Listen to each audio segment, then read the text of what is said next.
All right, so the Tampa Bay Buccaneers really beat the Chicago Bears handedly. Bears offense not good in this one, and of course, there's a lot of, every time this happens, it's always how much of it is on the quarterback, how much of it is on the receiving core, or not just receiving core, but surrounding talent, offensive line included. And to me, it's mostly on the offensive line and receiving core, a little bit on Fields, but I think it was mostly on the other stuff, to be honest. So let's get into the film study, talk about just what happened. What was the disaster here for Chicago? Like, something like this is a good example. Like, listen, Tampa Bay is literally, at a certain point, they were playing their, backup secondary. Everyone was hurt, and in fact, they literally were playing their backups at a certain point, but that was the final drive.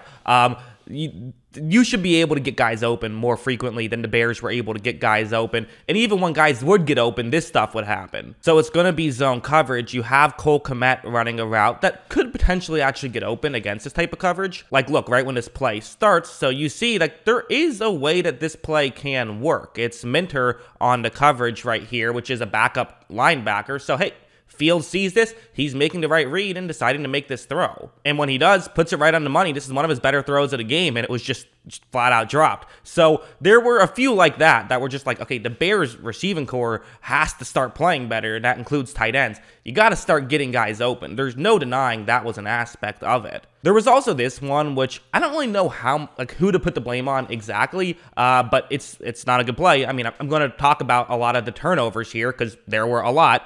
Fields had 4 fumbles and 3 interceptions in this one. They recovered 2 of those fumbles, but still, that's not good. The way this play works is that it's a 3rd down and 5, and you have your number 1 receiver, who's the halfback on this play, who's running a go route.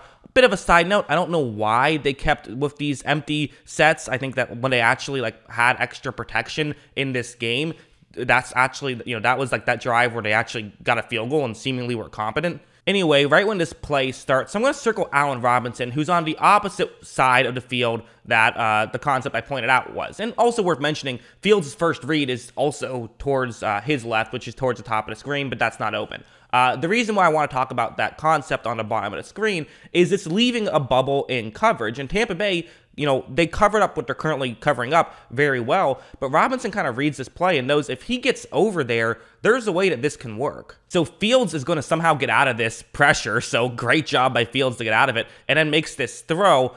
And I don't know for sure because I don't have the All-22 yet, so I could be wrong, but I believe Fields threw this the wrong way because Robinson was coming from the top of the screen to the bottom of the screen, and there's no way he would have had time to then stop and start running back towards the bottom of the screen, given where he is when the frame starts. So they never showed the whole play, so it is possible I'm wrong about that. So I don't know exactly, but it looks like Fields, just when he was off balance, misses this throw. It ends up getting intercepted. I saw some people blaming Robinson for sort of slipping there. To me, again, assuming what we're assuming, which is that Robinson ran all the way towards the sideline and the throw was behind him, then I don't think it's fair to blame Allen Robinson because he had to stop and then start, but that's just an assumption, so it's hard to know for sure. However, what I do know is that on the beginning of this play, the fact that Fields' first read wasn't open was what started this whole drama in the first place, which is kind of the story of the game in a lot of ways. Something like this, so, Fields, basically, back when I was, evaluating Fields for the first time, I brought up the fact that his pocket presence struggles and he doesn't pick up blitzes very well. It seemed like it wasn't really a narrative. It's become a big narrative now. However, I don't really think that he did that much wrong in this game in terms of pocket presence. I think that this was, an example of just Tampa Bay was good and Chicago wasn't on this play. So this is going to be one of the fumbles by Fields. Shaq Barrett, watch what he does to the left tackle. Worth mentioning, it's a play action that just Tampa Bay was not fooled on. Look at how Barrett just immediately is going to get the pressure on the inside. Also, no one was really there to pick up the blitz on Winfield. It looked like Khalil Herbert is actually the guy who's supposed to pick up a blitz if it's there. But, Winfield did a great job of getting to his spot before Herbert could get there. And also Shaq Barrett's creating immediate pressure as well.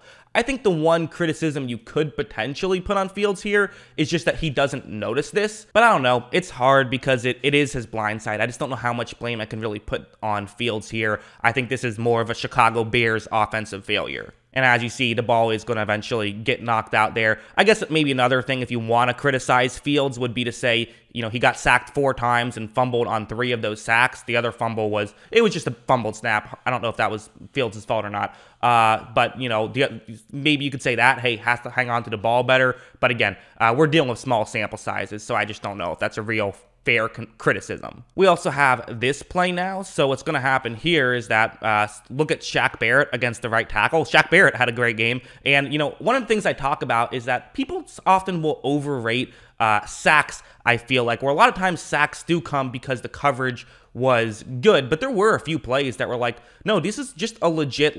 offensive tackle / edge rusher sack. Watch Barrett just win off the edge right here, again, in a way where Fields can't really see it, and he knocks the ball away. That was in, according to my recording, which can be, maybe a 1/10 of a second off or so, it was 2.5 seconds right on the money. So that's right when a quarterback's going to be throwing the football. Barrett getting there, that's tough for Fields, and it was in a spot where he couldn't see it. I have a hard time putting that much blame on Fields for that one. Also this one, so what's going to happen here is that this is going to be a zone coverage play. It's a it's actually cover 6, but don't worry about that too much.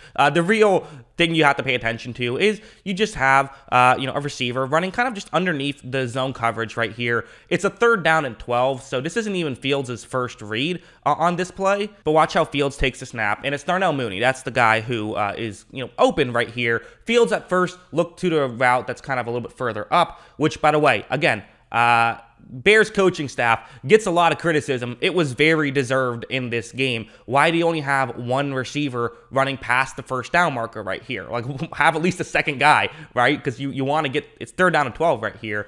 So Fields is going to make this throw now, which is fine. Just get a little bit closer for a field goal. Not the end of the world for a Justin Fields goal. Sorry, horrible joke. Please don't unsubscribe.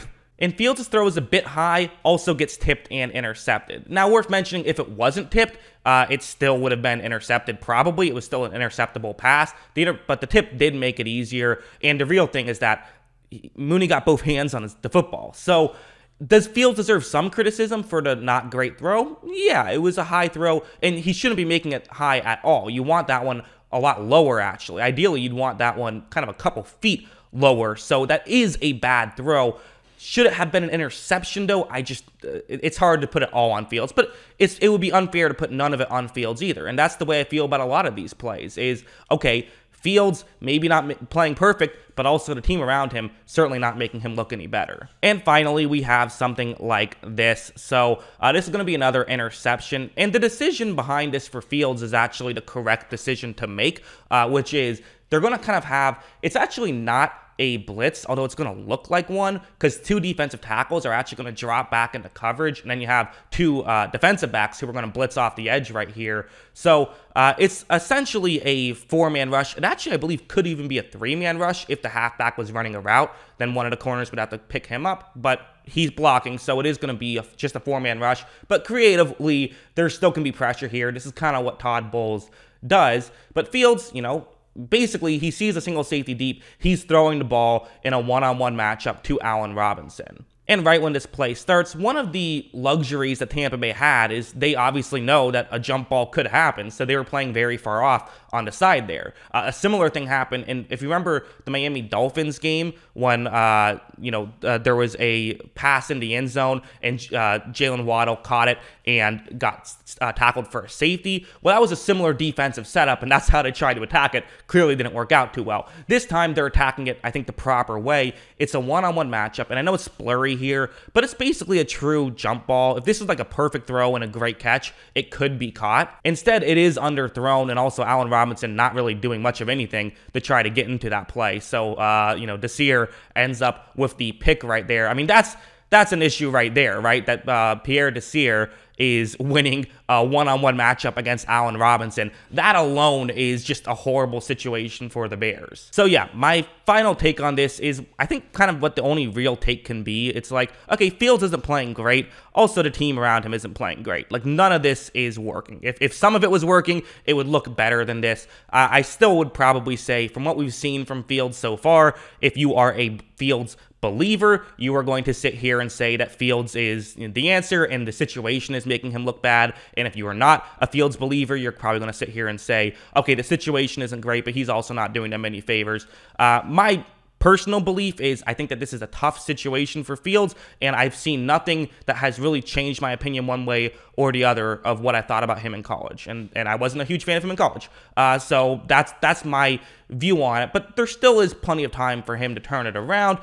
He's going to get a second season, and maybe you just bench him because you don't want him to get hurt like we saw with Zach Wilson, right? Just get him out of that mess. I don't know. Tough spot when the game's gone the way it did. That's tough. That's what I think. What do you guys think? Let me know in the comments below. Always love hearing from you. And of course, as always, thanks for watching.